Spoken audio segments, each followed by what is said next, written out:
7:47 p.m. Inside her London luxury flat, Jessenia Turellek finished packing her bag, having already dismissed her servants.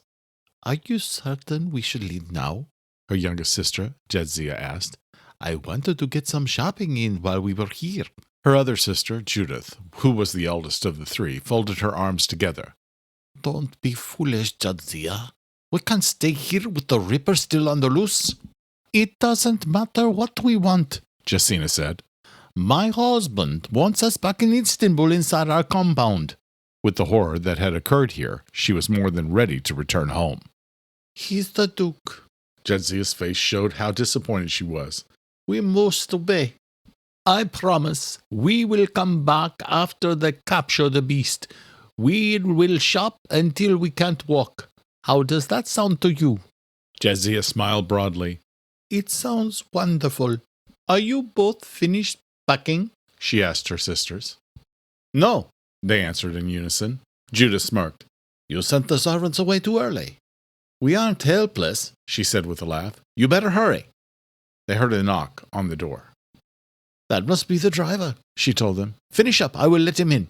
Judith ran to her room. "Damn," Jadzia said. "I feel so rushed now." "Ladies do not speak that way," she scolded her. "Do you know what century this is?" her sister grinned. "Oh, fine, I'll be back. I promise." She headed to her room. Jessenia checked the security cameras. A man wearing a chauffeur's cap stood at the door. She reached to unlock it, but then paused. Something in the back of her mind made her hesitate. She clicked on the microphone. "Hello, may I help you?" "Yes, my lady. I'm here to drive Duchess Turellek and her sisters to their private plane." She breathed a sigh of relief. "Would you mind holding up your palms to the camera, sir? It's just above the door." "I don't mind at all, my lady. We can't be too careful in these terrible times." He smiled. She could see his palms had the faint violet hue. He was Morvicti. "Your husband has commanded me to hurry." "That sounds like him." She smiled and unlocked the door. "Do come in." "Thank you, Duchess. May I get your bags?"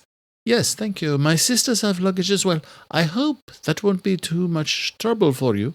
"No trouble at all. In fact, this is my honor." She turned and saw him lock the door, which seemed strange to her. "As I said before, Duchess, we can't be too careful in these terrible times. While I'm collecting your bags, I think it would be best to keep the door locked." "Of course." She reached into her purse and retrieved a cigarette. Her husband didn't like her vice, but a few drags never failed to calm her nerves. "May I?" he asked, pulling out a lighter from his coat. She nodded. He lit her cigarette. "Thank you. My sister's rooms are to the left. Mine is to the right." He smiled and went to the back of the flat. She walked out onto the balcony to get one last look at London and to enjoy her cigarette. Like both her sisters, she loved visiting the city. Of the homes she and her husband had around the globe, this was one of her favorites. New York and Sydney were close contenders, but Istanbul would always top the list. It was home. She had been born there, like her husband. Some thought their marriage would never last. He was so much older than her, but she loved him with all her heart. The years had taken their toll on him. Soon he would slumber. They had tried so hard to conceive, but had not been successful, like so many Morvicti. She would be alone for a time, until he rose, and then they could try again. Finishing her cigarette, she wondered what was taking so long. She believed her sisters must have had more to pack than they had admitted. She walked into Jadzia's room. Her sister's bag was still open and only half full.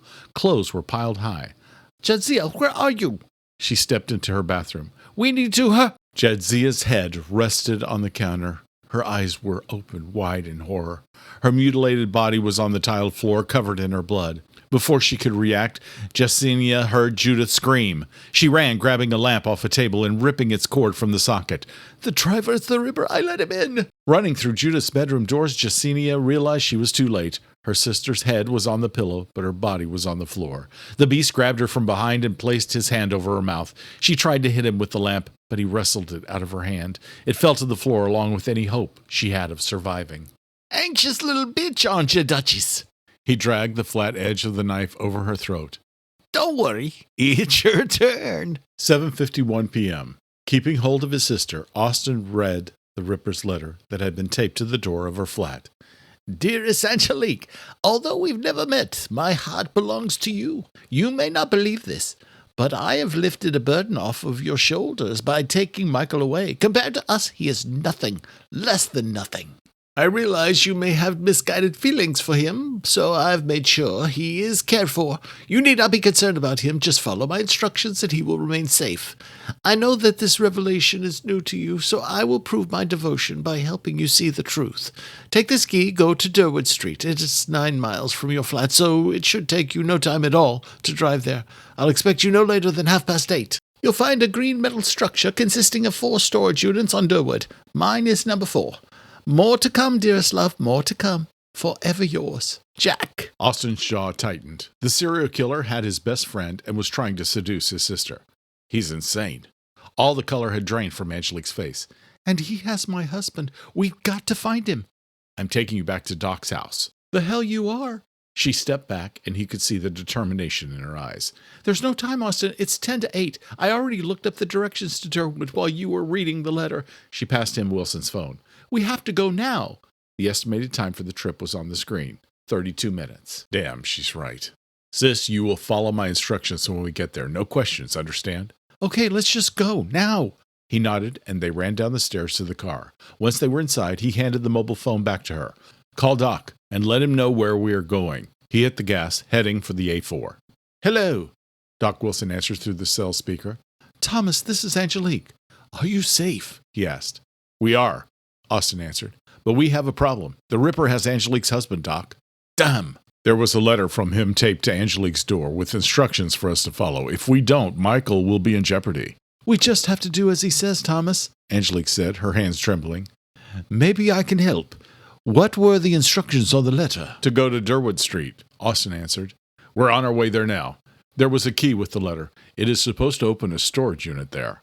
I remember reading something about that street in one of the articles this morning. They heard the rustling of papers. Yes, here it is. Durward Street was once called Buck's Row, where the original Ripper's first murder occurred. I wonder if the monster wants to take you on a trip down his memory lane. What else did the letter say? Angelique recited it to him from memory. Please be careful. The Ripper definitely has an agenda, and you seem to be at the center of it. I wish we could call the police, but that is impossible until we know how Commissioner Poole fits into this mess. Plus, there's still an APW out on Austin. Angelique sighed. We must deal with this on our own. You are not alone. I'll do whatever I can to help you from here. If I'm right, and the Ripper is bent on you visiting the murder locations of 1888, I will see what else I can find that might give us an advantage. Dr. Wilson sounded determined, and that seemed to bolster Angelique's hope. Do you still have those weapons you retrieved from the masked attackers? We do, Austin answered. Excellent. Please be careful. It's not just this killer you need to be worried about. There are powerful forces at work. After you two left, I did a little digging. I decided to review the online records for the buildings on Murphy Street. Turns out that IBC owns several. IBC again, Angelique said. We know that Walt Turner was in charge of a pool of donors for the mummy exhibit at the museum, and that he worked for IBC. Coincidence? I don't think so. I'm a scientist. I don't believe in coincidences. Though they still didn't have any solid answers. With Doc Wilson on their side, they were getting closer to finding the connections. Doc, keep digging. We need your help. And I need yours too, Austin. Come back safe. There was a brief pause and then a chuckle. Gitas too will be waiting. Doc was obviously trying to lighten the mood to the terrible situation they were in. She's as anxious as I am for you to return. Maybe more. We're anxious to get back to you too. Thank you for everything. Angelique ended the call. Every mile they drove, she called out how much time they had left. When they turned onto Northumberland, they saw flashing lights ahead. Austin. I see them. What if it's a roadblock? What if someone recognizes you? It isn't, he said, realizing it was just a minor wreck. He had to slow as the traffic was funneling into one lane, but they quickly got around it. When they arrived at Durward Street, he pulled over and cut the engine. He looked every direction, including the windows and rooftops of the surrounding buildings, but spotted no one. There's the storage building. Angelique's fingers were white from gripping the gun. It's 8:15, Austin. Give me the key, sis. She did. You stay here. Okay, unless you need my backup. She didn't lack courage. It was clear she would do anything to find Michael, no matter how terrifying. He got out of the car, scanned the area again. Not a soul anywhere. As he walked toward the storage building, he prayed Michael was inside, alive and well, though he feared that would not be the case. What was the game the Ripper playing? The killer had said Michael would remain safe if his instructions were followed. Was that a lie or the truth? The tone of the Ripper's letter didn't give him much hope. It was obvious the bastard wanted Angelique, so what reason would he have to keep Michael alive? The numbers to each unit were painted in white on the metal roll-up doors. He inserted the key into the lock of number 4. He lifted up the screeching metal door, expecting to see Michael's body. Thankfully, he didn't. The only thing in the unit was a small package. He gingerly lifted the box, checking its weight. Too light for an explosive. Not wanting to remain here any longer than necessary, he tucked it under his arm and headed back to Angelique.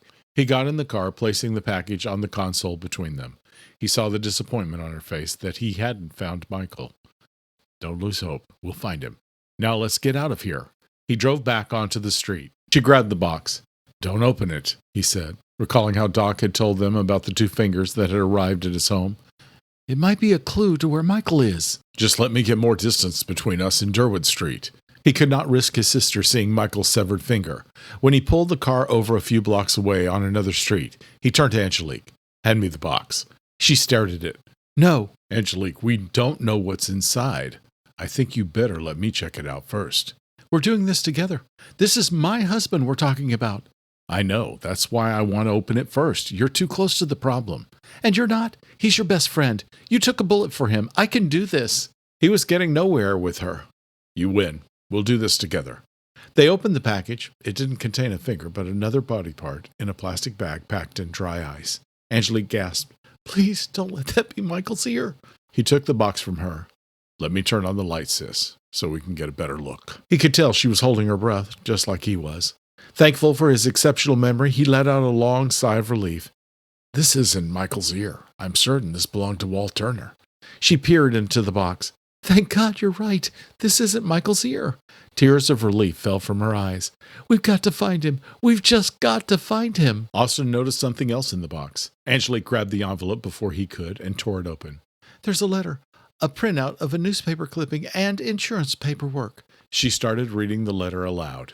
Dear Angelique, I'm so happy you completed my first task. Congratulations. This is a place where one ore met an end, one and only 5 that you are aware of, who I sent to early graves. Unlike this age in 1888, information came slowly and at great cost. Polly wasn't the one I was searching for. She was only human.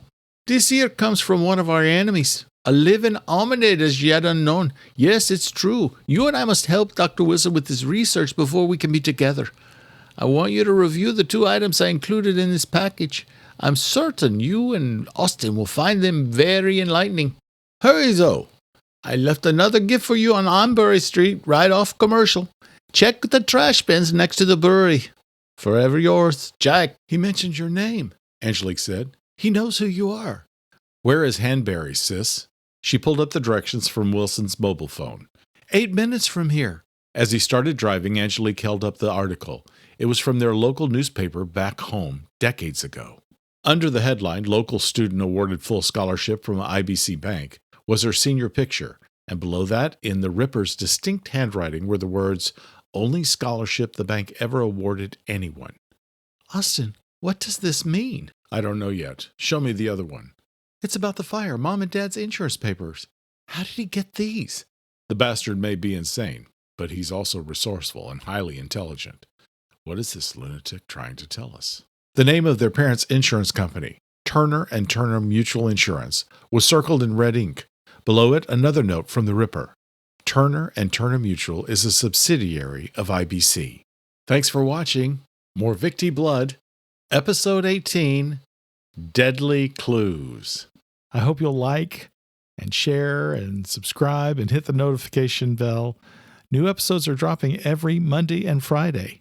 But if you want more now and haven't watched the full 8-part sequel, Morvicti Execution, it's already live. Start there to witness the betrayal that set everything in motion. Want to read ahead and uncover secrets not yet shown on screen? The full novel, Morvicti Blood, is available now on Amazon. You'll find the link in the description if you dare. I hope you'll leave a comment. What do you think? What creeped you out?